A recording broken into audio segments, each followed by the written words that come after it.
welcome to Build Brunch, the daily morning show where we talk about the latest topics in pop culture. I'm Brittany Jones-Cooper. I'm Shannon Coffey. I'm Allie Colbert. And I'm Lucas Tim. Hi, everyone. Hey, guys.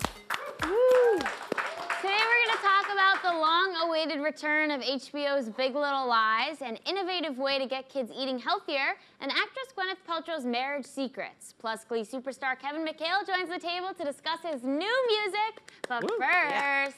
Justin Bieber has challenged actor Tom Cruise to an MMA fight, and Twitter is very confused. Bieber wrote, "I want to challenge Tom Cruise to fight on the octagon. Tom, if you don't take this fight, you're scared, and you will never live it down." Yeah. Wow. Top Gun sucked. I love how aggressive Justin Bieber is being. It's a joke though, right? I think it's a joke. I mean, I think if Tom Cruise said yes, that he would like do some sort of a fight. But that second sentence really got me. Like, if you say no, you're a baby. It was such a Trumpian thing to say. I laughed so hard though when I read that. I literally just could imagine Justin Bieber with his like little scrawny body being like, "Let's go, Tom Cruise. You're 56 and you do your own stunts." Like, come on. Tom Cruise would annihilate him. Oh my God. But maybe that's what he wants. Ooh. Yeah. I mean, I'm just be karate chopped by Tom Cruise. Yeah, I think everyone wants to watch two little skinny white boys fight, I guess. I mean, that's what we've been waiting for. Tom Cruise is not skinny. Tom Cruise is ripped. Yeah. He's ripped, but he's skinny. He's fit. He's fit. He's a little stocky. Yeah. Okay, I take that He's back. short. You know, Take he's that not very back. tall. There's only 2 inches difference in them. I think Tom Cruise is 5'7", and Bieber is 5'9", and like there's only like 2 inches difference in their reach. But Tom Cruise is really ripped. He does all his own stunts, as Brittany mentioned. So quick. He is constantly running in Mission Impossible. Right. I mean, Justin Bieber, I've seen him do like I've seen him do this, you know. So like that's like a move I've seen him do. I've never seen him run. Maybe Bieber in his like Calvin Klein ad, peak physical condition could stand a chance, but new drugstore buying Gatorade Bieber, I don't think could. Gator Bieber could take him. You know what just hit me? So I work out at Rumble Boxing, and Justin Bieber is one of the like investors. Like he's always promoting Rumble Boxing, and I wonder if maybe he's been taking too many classes, and now he thinks he can actually fight. I'm telling you, I take Rumble, I still can't fight, Justin. No, not a good idea. Wow, I didn't know he was an investor. Maybe this is just a ploy to make people talk about how he's an investor in Rumble. That could be, well, yeah, he is, and we always see Hailey Bieber in the like Rumble little like trailers on Instagram. Yeah. Wow, I want to see Hailey Bieber fight. That would be dope. Yeah. Really? She's probably good. She's probably, I bet she kicks harder ass than Bieber. Me too. Without a doubt. She seems like a No, fighter. she's way tougher than She's him. scrappy. Yeah. She's scrappy. She holds that Bieber house down. She could beat the shit out of me. Do you guys remember that show? Do you remember that show, Celebrity Deathmatch? Yes. Wait, what was that? Yes, It was on MTV, and it was like all claymation, Yes. and it was like you would pin celebrities against each other. So like Marilyn Manson fought the Hanson brothers, and like things like that. Madonna fought I feel like they Britney. should bring that back, but if it's not claymation, just like make celebrities fight for real, for charity. That'd be great. What celebrities would you want to see fight in real life? Let's see. Can we get anyone we want, or the celebrities would actually do it? Like, are we talking Anyone, anyone. dream? I want to see Bethany versus Luann. Bethany Frankel versus well, we can watch that on Bravo. I mean, they just. I want to see them week. get, yeah, I know. I just love it. Oh my God. How good is it been? The Housewives guys. Oh my God. Bethany saying to Luann, "You're so full of yourself," or whatever. Yeah. Oh my God, Anyway. that'd be great. I want to throw it back and do a, what's her name? Jennifer Aniston and Angelina Jolie. No, Wow. that is so messed up of you. Yeah, I still want to see it. Stop pitting them against each other. They're grown wanna see women. it. Don't do that. I'm not putting Jennifer in the ring. I still want to see it. Yeah, Allie would jump in and defend every I'm punch. tribute. I'm tribute. I'd volunteer as tribute. I don't know who I'd want to see. Someone would be like well choreographed fight. Let's think. Janet Jackson could be good versus. Celine Dion. Yeah, let's do that. Wow. Oh, they've never been against each other in Right? anything. Oh, I want to see Janet versus Celine. Celine is crazy. Celine would be like, like, she's and crazy. Janet would be like, kind of like doing some like little choreographed moves to try to take that. Celine Dion has Crazy lady crazy pelvic bones. Like if you've ever seen her perform, she like is always like going completely backwards, and her pelvic bones like jet out like swords. So I feel like she would decapitate Janet Jackson like this. That's the final move, though. That's like her power move. It's like pelvic bones activate. But then I believe the Rhythm Nation would save Janet. I think Rhythm Nation, she'll pull up the It video moves, and it's over. I'm It's like telling Kung Fu. that choreo is like Kung Fu. Janet's a very Kung Fu-like dancer, so Yeah. I'd bet on her. I like this. Well, HBO's addictive soapy drama Big Little Lies has returned with Meryl Streep joining the show's star-studded cast. Episode 1 of the award-winning series dives back into the drama-filled world of the Monterey Five as they try to resume their lives following the aftermath of season 1. Guys, I think we all watched the premiere of season 2 on Sunday. I think overall it's a really good setup. I do think they did a lot of the greatest hits. You know, a lot of Madeline, Reese Witherspoon being kind of sassy, and then Laura Dern being neurotic, but some really cool moments. And of course, I think Meryl is what everyone's talking about. Yeah, I mean, Meryl Streep, I'm always, you know, people are saying she's amazing. And I always check her on that. I'm always like, are you amazing? And then I'm always like, yes, you are. You know, like that scream, I even think we have a clip of it. Oh, Let's yeah. check that out. Oh, yeah. My Barry. I just wanted to scream. So you know what I did? What? I did scream. You want to hear? Okay.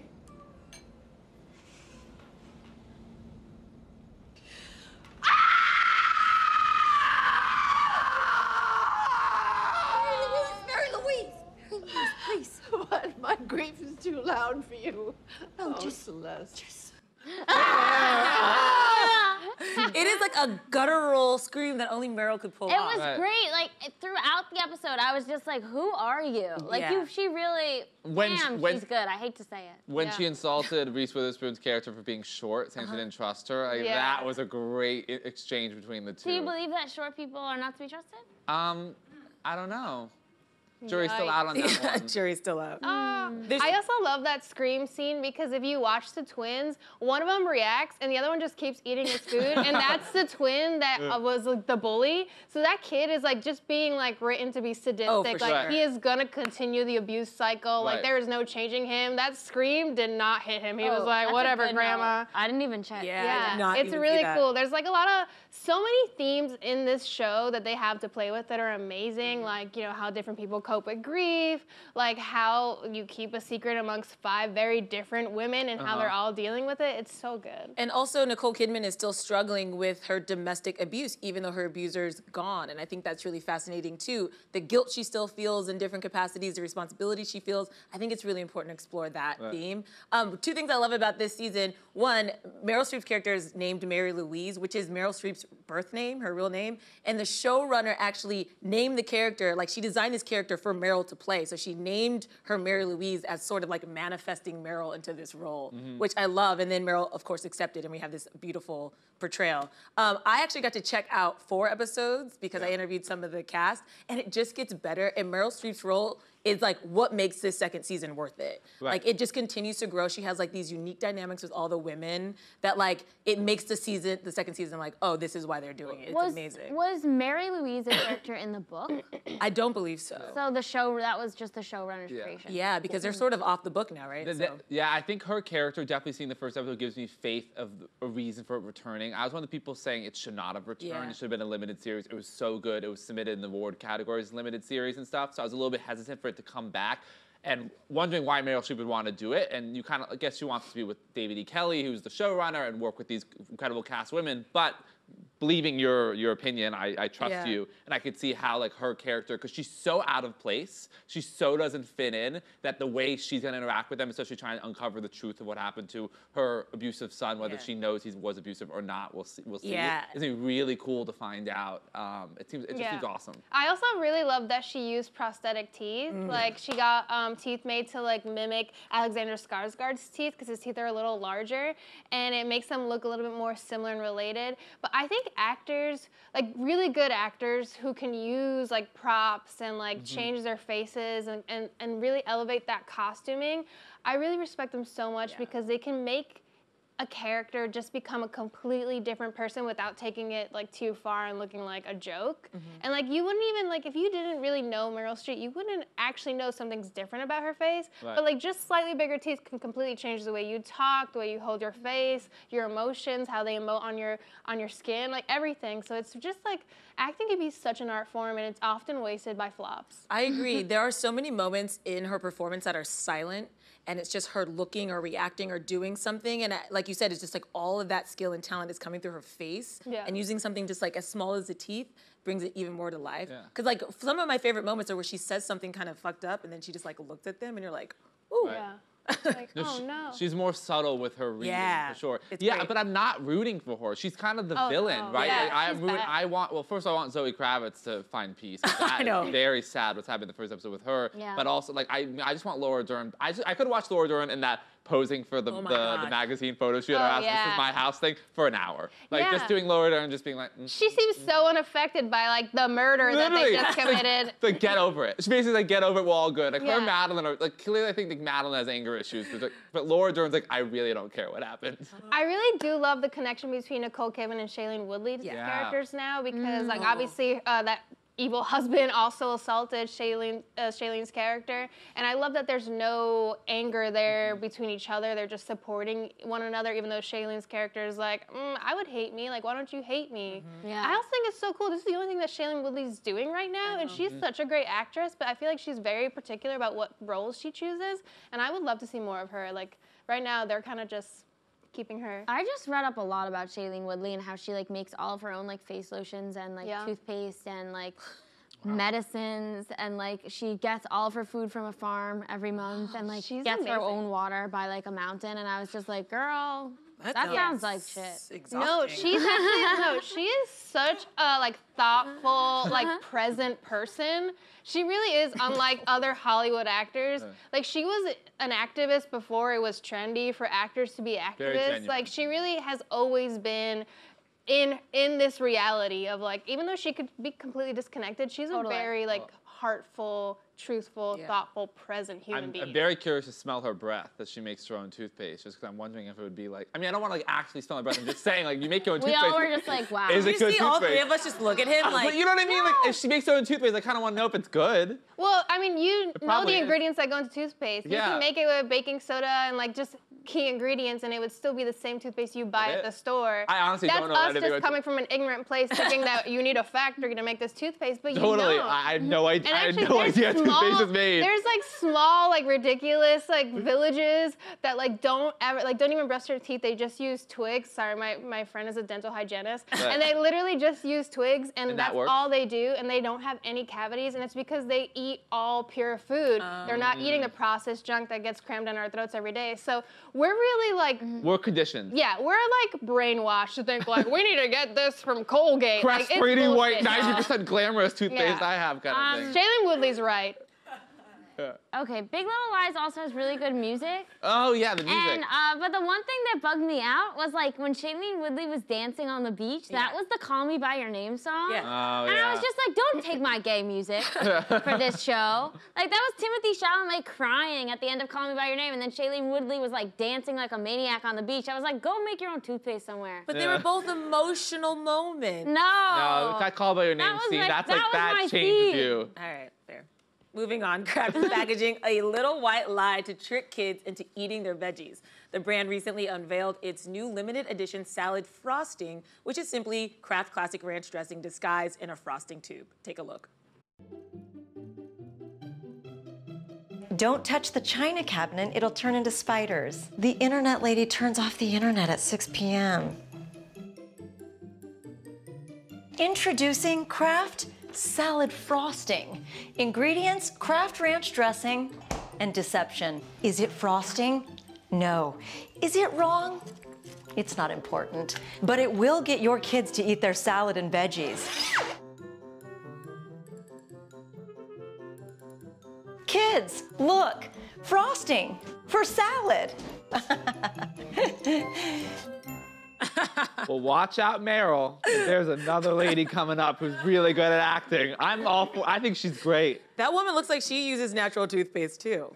Teeth are very white, teeth. Very white teeth. Great teeth, and I thought she was funny. Good delivery. I don't understand. I didn't think we had a problem with getting kids to eat ranch. I guess. Doesn't everyone love ranch? Am I missing this? I think it's eating salads, and so you're disguising we're putting frosting on salads. But they like ranch. Exactly. Everyone loves ranch. The whole thing is that kids love ranch. But it's disguising it as icing. Okay. Yeah. I think the point is That's your word of choice today. You're just like, okay. I think the psychology behind it is like every little kid you know now eats out of those little packets. There's like fruit in them, juice in them. They always have those little packets. So I think it's more about the branding and the packaging. Like putting it in here looks fun, and it's like what kids are used to seeing. And now you can put it on your. I guess I'm also just like so over lying to your kids. Yeah. Like stop lying to your kids. Yeah. They know. They're not dumb. Some kids are pretty dumb. I guess. I just think it's so much better to just like be honest and like if they really hate it, like just deal with that and have a conversation because like I get that this is actually a hilarious commercial, but like really, do we really need to lie to kids? Yeah, have you ever tried to get a kid to eat something? Yeah. Kids are so dumb.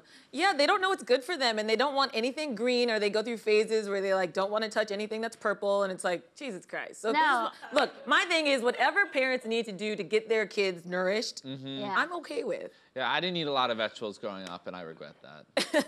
I now do, but I had to learn the lessons. Yeah, I know, but I'd rather parents just have a conversation instead of pretending things are things. Well, they're not. there are studies about that like you actually want children eating, looking, feeling real vegetables by the time they're like 7 and 8 because so when they're on their own in college, they're more like, oh, I know what a carrot feels like. Right. I know what that is. Instead of taking their date to a restaurant and being like, you got any salad frosting for us? Exactly. Yeah, exactly. Cool, that's really hot. It'd be You're gonna be a great adult. Right. Like, What kind of frosting comes with this salad? It's not really a good look when you're trying to. It's also not a good look when you order ranch either. Yeah, Whenever ranch? I order ranch, people make fun of me, and I'm like, I'm from Nebraska, dude. This is the only dressing I've ever used. Yeah, For real, I didn't know what like Italian or balsamic or anything was until I moved to New York. I swear to God. Wow. It was ranch dressing on everything, including my French fries and my pizza. The Midwest is an interesting place. including your pizza. Yeah. I really hate when people put that. You know that whole like I got hot sauce in my swag, Yeah. bag swag? I would say like I have ranch dressing in my bag swag. Like that's my condiment of choice. People love ranch. They love See, ranch. there's no problem with ranch. It's more the salads. It's more like the salads. I would understand if they were like, well, you can't package salads. Yeah, but I think the line to the children thing's a bigger conversation. What do you think? Jen, what do you think? Oh man, I think I was just thinking, I went to a different place because remember when, I don't know if anyone saw Jamie Oliver's show where he went to schools to try to help them learn how to stop feeding kids processed food. Yes. Right. Yes. And it was, it's a really sad show. It got Food revolution. canceled after a couple of episodes because America broke him. Yeah. Literally when he went to California, they would not, like the cook in the kitchen and the school cafeteria would not give in. And it was just really troubling because he would take like basic vegetables and basic fruit to these kids in like 3rd grade and be like, what's this? And he'd hold up a pepper and they'd be like, an apple! And they couldn't identify like basic fruit. And I just think that that's alarming. I think it's scary, and I think it's just scary. Well, It is. That's why it was so And I'm important. scared. I'm just still can't get over. Like you guys are talking about vegetables, and I was thinking about the scene of Jamie Oliver crying on the steps of a school bus that he filled with sugar to the brim, where it was coming out the windows, and he's just like, I can't do it anymore. And the show got canceled, and I actually haven't seen him since, so I don't know if he's okay if he still cooks. I'm sorry. So I just feel bad that America's a trash-ass place and that we ruin everything. That was one of the biggest reasons people didn't like Michelle Obama. They're Right. like, she's trying to make us eat better. And it was like, Oh yeah, my man. God. Yeah. She's like, she changed the food in our schools. I'm like, good. Good. These tostadas are not actual food, but I loved them. Stop trying to They're force not vegetables. actual food. Yeah. School lunches are really crazy because you like have that freedom to like buy what you want, and so like it's really important that like the lunches they serve are healthy. Yes. I remember when I was in school, our cafeteria had like a makeover, which was good because we had healthier food. But before that, oh my God, you see kids come in, they'd be like, I'm gonna get 2 breadsticks, and I'm gonna get 3 chocolate chip cookies, and I'm gonna get like it was just bad, like Pop-Tarts, like in all their pockets. Yeah, when my elementary school, there was the cafeteria. I hated the food, so I befriended the cafeteria lady, Miss Ball. Of course you and did. she would Miss give Ball? Miss Ball, and it was Miss Ball, and she would give me bread and butter every day. I hated the butter. I'd knock on the door, and be like, Sounds like Miss prison. Ball, she'd open it, she'd go, here you go, honey, and give me bread and butter back. I'd walk out with my bread and butter. And so one day I went up to her and I was like, can I have my bread and butter? She goes, I'm sorry, sweetie, I can't give it to you anymore. They've cracking down. I'm healthier. And I was like, damn you, Michelle Obama! No, I'm kidding. It was way Wow, before. put that out. Put it on Twitter. No, Yeah. you know I'm a big Michelle Obama fan. I read her book twice. Yeah. So, but anyway, That's the one clip that that's goes the one. viral. Literally, all the rants about Hillary and stuff. No at least one hears anything. they'll clip that as just that joke. Anyway, cheers. Well, you guys, in an interview with the Sunday Times, actress Gwyneth Paltrow revealed that her and her husband Brad Falchuk don't live together full-time. Paltrow goes on to say that Falchuk stays with her 4 nights a week, and then he goes back to his own home. I love it. Dare I say, obsessed with it. I just think that the traditional setup we have of like marriage and relationships is like really so stupid. And if this works for them, good for them. This sounds amazing to me. Yeah. Love it. Sign me up. I've made fun of Gwyneth Paltrow a lot in the past, the unconscious uncoupling, for just how white and aggressively bougie she is on Goop. But this I actually totally get. She has a really healthy relationship with her ex-husband. Her family seems well-adjusted. And Brad Falchuk's an incredibly successful writer, showrunner, and it seems like they're both living really busy lives, both very successful. Seems to work. I'm all for it. I think it's a cool way to address her second marriage. Yeah, the living in separate homes thing is sort of a stretch for me personally, but I do love the idea of having separate bedrooms. Like I know some couples. That sounds horrible. So no, some couples have separate bedrooms and you can still have your time together and be Right. intimate, but when it's time to sleep, you can go to your own space, because I know I've dated a lot of men who snore. Yeah. And like a lot of people don't want to address that, or people are light sleepers or whatever. So like if you can't get a decent night's sleep, it's kind of like what you have to do. Plus each person sort of has their own space to decorate, do what they want, but then you obviously come together Yeah, in I your own don't home. know why that sounds almost more severe to me. Okay. It's because like if you're staying with me, then at least that time is ours. But the idea of then like creating that, I don't know. For some reason that my Like initial two reaction to that, 1950s or whatever. I don't know, something about that just didn't sit well with me. But but like everything I hear about relationships today, like should be challenged. Like Right. the setup we have isn't, Totally. you know, it's just a tired thing. We shouldn't do things just because that's how they're done. Right. And I will say, own space and good sleep is really That's all I care vital about. for a healthy relationship. Because you don't have your own space, you feel suffocated. If you're not sleeping well, you're irritable and a mess, and that can just destroy a relationship. Yeah. So I think that's, again, I think we should just challenge the norms of what we think is a successful marriage.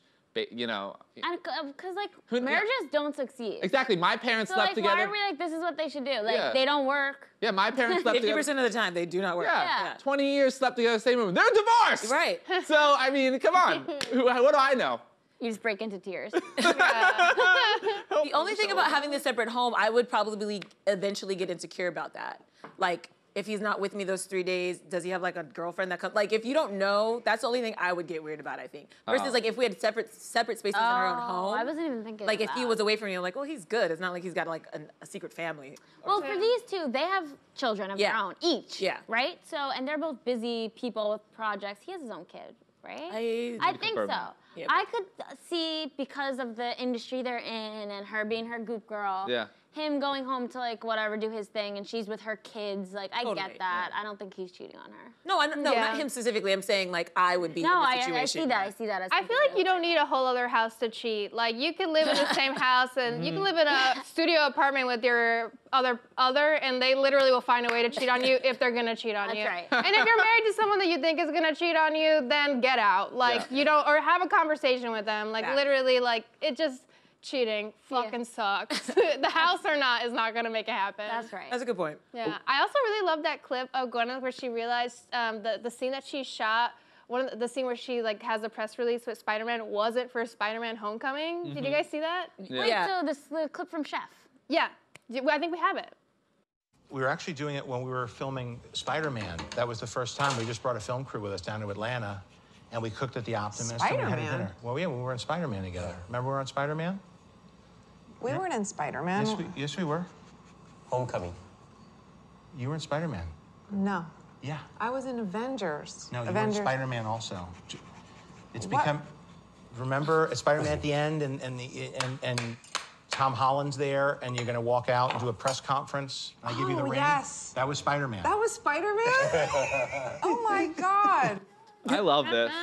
Well, first of all, she's been in 1,000 movies, and there's so many Avengers movies, Iron Man movies, so I totally get it. And also, sometimes they don't tell the actors what they're filming for, because now all the what do you mean? all the Marvel movies connect, especially with her character, and she's a very strong supporting character in the Iron Man world. But when it expands to Marvel, she could sometimes be like, okay, Gwyneth, we need you to film this scene that's going to be in one of the Avenger Marvel movies. So she actually may not have known, because the script may have just been like, Marvel movie, you come out and speak to Spider-Man. Like, Brie Larson said that she had no idea when she was shooting for Avengers until she showed up, but she thought she was just doing Captain Marvel. So, like, really? Like, I don't know what's happening. I would love to be in that reality. So you show up to work and not know what. Like, which Marvel movie am I in today? But isn't, I did aerial yoga once, but I know. I'm gonna pick you up and throw you across the studio. But isn't her character different in Spider-Man than in... all the same world. It's just Pepper. She's Tony Stark's Tony Stark. She runs wife and runs the company. She's a strong character. And Spider-Man is in Tony Stark's world? So when Girl, I don't know. So what was it? Fox used to own Spider-Man or whatever. No.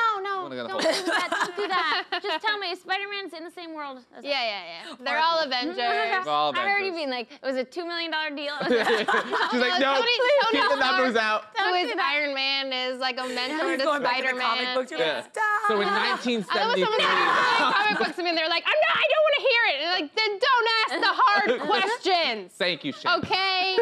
Literally, like right before we were supposed to bring out our guests, we're supposed to break down the Marvel universe. She's like, explain. And I was like, go to like the internet, okay? Do your research on your own. Oh my God. After this, our producer's gonna be like, you guys need to be prepared. You need to be prepared. Allie. And now it's time for today's guest. You know Kevin McHale from his role as Artie Abrams on Fox's Emmy Award-winning Glee, but now he's releasing his debut EP, Boy, which features singles Help Me Now and James Dean. Here to tell us more is Kevin McHale. Woo! Hello. Hey, what's going on? Hey, Hi, how are you? Hey, welcome. Thank you. Welcome. I'm here to break down the Marvel good. universe. Yes, Thank God someone will. if you had to summarize it. Or Brittany. I already fell asleep. I know. Are you a fan? Yeah, I'm like, I don't admit that I'm a fan, but yet I've seen every Marvel movie like several times. I think it's because they're easy. Yeah, they're fun. I mean, they all sort of run together, which is maybe why Gwyneth doesn't know. Yeah. Look, I mean, I show up for that paycheck too. Right. Like, sure, whatever, make sure it clears. I'll do whatever you want me to do. If you could take anyone's spot in the franchise, who would you be? Maybe Gwyneth. You would make a great Pepper. Thank you so much. Like, she doesn't have to like wear crazy costumes. No. Her like body isn't green. She just gets to show up and say a little cool thing. Kiss Robert Downey Jr. It's all good. Sure, yeah. She does a lot of fingers too. Does Yeah, she? she does. She really does. Now Great. let's talk about your single, James Dean. Tell us about it. What was the inspiration behind it? Basically, the inspiration behind it was me being really terrible at relationships. You know, where you start dating somebody and you're like, is this happening? How do we feel about this? Are we just dating? Are we boyfriends? I don't know how we categorize this. And if I was a confident person, that's what James Dean is. It's like, oh, here's what I would like to say to this person, and I'm just going to role play and pretend that I could actually be like, I know you like me, but I would never do that. I'd be like, no, here's all the reasons that this person doesn't want to be with me. Sounds really good. Should maybe so see relatable. someone. So relatable. And I love the music video. It's really different from the Help Me Now music video, which is like totally bright and you're dancing, there's all this movement. And this one's very still, monochrome. And you have a scene where you're in the shower with John Sibley from Pose. Tell us more about that. What was it like shooting that and getting to, look at you go. I'm You're so just groping sorry. away. I'm like, are you sure anyone wants to see this? With my shirt off? I watched it more than I had to. I watched it probably like 11 times. Yeah, we watched it twice this morning. We're all happy about it. I started watching it like as soon as it came out. I was like, I'm down. I mean, I think I was like, I'm tired and too old to be dancing. Let's do something else. Like, how lazy can we get? No, the song was a bit more sensual and sexy than Help Me Now. And Justin Thorne, who actually produced all of my music and directed the music videos, I just make him do everything for me. It was actually his idea to like, why don't we just do that? Like, do what the song calls for. He wanted it to actually just be like a close-up on a dude's ass. I was like, oh, this coming from the straight guy. I was like, all right. I'm like, I like your vision. Let's go with it. But the whole time Justin asked? I don't know. He's like, give the people what they want. I'm like, do people? I mean, I'd watch that. Yeah, I was like, okay, I would watch that. I spend like 90% of the show trying to get more butts on TV. She does. And like no one ever wants to go. So like you should link up. Bring me on. Yeah. I'll make that happen for you. Yeah, let's do that. But I asked Johnny to be in it. We were like Twitter friends, very 2019. Yeah. Like didn't actually know him. And it's like, hey, do you want to be in this? And I didn't feel comfortable being like, why don't you show your ass in this the whole time? I was like, we'll just show your back. Like whatever you're comfortable with. And he was awesome. And I didn't meet him until we actually shot it, which was sort of like, hey, want to get into the shower with me? Yeah. But he was so nice and just great. And he's on that show Pose. Yeah. He's just super talented and couldn't believe that we actually convinced him. It's like, how did we convince this guy to do this? Awesome. And so your EP Boy comes out later this month, which is perfect for Pride, I think. I was loving all the music we got to listen to. But it's being released to this platform called Vidya, right? Yeah. Can you tell us about that? It seems so interesting. Vidya is sort of, again, very 2019 with music, where their whole thing is empowering the artist. So they basically give me the freedom and the tools to make whatever I want to make, which is also very strange. I grew up in the music industry and have been with several different labels, and when you are in that machine, you're sort of like waiting around and people are spending money for you and you don't know where it's going. For example, I won't name names, but I was signed to a label back in the day in my teens, and I remember getting one of the royalty statements, and they had spent literally millions of dollars on the group I was in and $4,000 for marketing. Oh, wow. I was like, guys, I think the problem is here. I think I figured it out. But I was like a 17-year-old kid. Like, I didn't know how to do that. That's so common, though. Marketing. Oh, yeah. Everywhere you go, people really lack in marketing. Everywhere you go. Everywhere. And so when I first met with Vidya, they were like, here's how we do budgets. It's like, we'll basically match whatever we give you for, like, videos with the marketing budget, with the exact same amount. And I was like, yes, I accept. I don't even know if you want me, but I'll do it. And, like, when you go into a meeting and having people be like, so what do you want to do? I'm like, what do you mean, what do I want to do? It was like, it was weird having to reprogram how I think, but that's how people do it now. Like when you see Brockhampton like taking over the world and things like that, where it's like people are going out and doing what they want to do, how they want to do it, and it's the labels that have to catch up to the younger artists. And I feel like a grandpa, but I'm like, oh, this is how you should be doing it, because now there's a place for everybody and access with streaming platforms where artists like Kevin Abstract or Brockhampton, who might not have gotten a deal 10 years ago, are now getting $15 million record deals.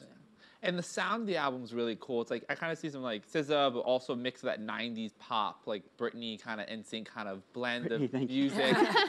We all love her. How do you develop your own sound? Lord, I have no idea. Big question. It was just sort of me being like, I'm not going to try to make a sound because I like so many different types of music. And so anytime I've tried to go in with a specific, I want to make this type of record, that never happens. Or you can make that type of record and then it just sounds like some watered down bullshit. Because I think people can see through that. And I eventually at some point was like, oh, I should probably just go do me. And whatever, if it sucks, then it sucks. But like, let's just go try it. And that's pretty much, it was that simple in terms of, like we'd go in there, for example, with James Dean, Justin Thorne, who produced it, I was like, I want something with piano. Like, I literally did that, and he just starts playing the chords. I was like, great. I'm into that. Okay, we'll go with that. And the music video Hear Me Now, I love it because you're dancing. And I remember when I used to watch Glee, like, you were one of the best dancers on the cast, but you rarely got to dance. So do you like, when you, now in your own music, getting to, like, do really choreographed dance numbers? I think I got really used to not really having to, like, just from the waist up, which was like really great. And then I would learn the dances anyway, but not have to do it on camera. It was strange. I had like these Glee flashbacks in my head. And as soon as we started filming, I was like, oh yeah, I have done this like 800 times. I guess I prefer not to really do it. But I think it was important for the video, I wanted it to be like super satirical and really not take myself seriously, where I think in that video, like if I go out, like I'm dancing like an idiot and that's how I wanted it. It's very fun. Like I'll still do that. Like that will happen. If I perform, I'm going to dance no matter what. but like the choreography, maybe not so much. Right. Yeah. Speaking of Glee, we loved Artie. And when you look back at your time, what do you feel about that experience? And then in what ways did it kind of prepare you as an artist to be in this industry and influence you now? Ooh, I mean, Glee was the best training ground for anything. We sort of did everything you could possibly do. It was a really strange, unique experience in that way, where like you get a TV show, you hope that it will last so you can like, you know, collect some paychecks, and then to have it be the cultural thing that it was, and then it lead to, we got to do music, like, which was also a really weird thing. We had to go on tour. We got to go meet lots of crazy famous people. It was the strangest time. And for now, it's sort of, like vocally, it made me challenge myself, because you'd go into the studio and they'd be like, you're gonna go do some crazy song I never thought I would ever do. Like, do Proud Mary. I'm like, I'm like, oh, there is a male part on that song and I can't sing that low. Like, what, like, just go scream a little. I'm like, okay. So it pushed all of us to do things outside of our comfort zone. And I think now going into the studio to do new music, I didn't feel that pressure. And again, like how I was talking about going in to like create a song with a specific sound, it was sort of like that in the recording process of, I now know what I can do, and if I just sort of go for it or do things I don't think I can do, normally it'll be fine. And if it's not, it's fine. I could get away with it on Glee because I would never in my life think I could rap. But like as a character, like you have to do Jay-Z. I'm like, well, it's Artie. Right. So like if it sucks, it's fine. It's not on me. I don't get that anymore. And I know recently some of the cast reunited to sing karaoke, sing Shallow. So what is karaoke like with the Glee cast? It's not fair because you have Amber Riley in the group. So it's just like, I did not sing because I know better. Amber sang Natural Woman. Yes. You have to like get us drunk enough to get us to sing in public. And Darren did that. he definitely did that. Diana was in town, so we don't get to see her that often. And we, you know, got together. Jenna sang Shallow with her boyfriend. I think she's singing at a wedding, so it was good practice. That sounds fun. Yeah, it was good. You also have a podcast with fellow Glee cast member Jenna Ushkowitz. Yes. So tell us about Showmance. Yes. Tell us about that. Showmance is based off of my relationship with Jenna, where we met filming Glee and we became best friends. We still talk every single day. And now we're like, why don't we have a podcast and meet other people who are sort of in similar situations, which is, I've come to find out, is way more common than I thought it was, where there's so many, they don't have to be actors, choreographers, whatever, and they don't necessarily have to be in the entertainment business, where you make, like you guys, you make great friendships before, like working together, and then sometimes those carry on afterwards. Yeah. Friendships, and we fight too. I'm familiar. Yeah, it becomes a family. It's like siblings, where at the end of the day, like we still love each other. So it's been really fun and fascinating to get to meet up with some of our old Glee co-stars and be nostalgic, or meet new people and hear their experiences. And that's what the show's about. That's awesome. Yeah. And you know, you've done so much. The EP, of course, Glee. What is next for you? Who the hell knows? I mean, I always say, like, I never thought I'd be in a boy band. I never thought I'd be on a musical TV show, because that just had never worked before. I didn't really think I'd ever be putting out my own music again. So I like the variety. I like just pursuing things as they happen, following my heart. I don't know. But I've always done both. I've always done music. I've always done acting. And so I'll continue to do everything. Well, we're excited. Yeah, we can't wait to see. Kevin, thank you so much for being here. Thanks for having me. And everyone, make sure to listen to Kevin's EP, Boy, on content platform Vidya, available this month. We'll see you all tomorrow, same time, same table.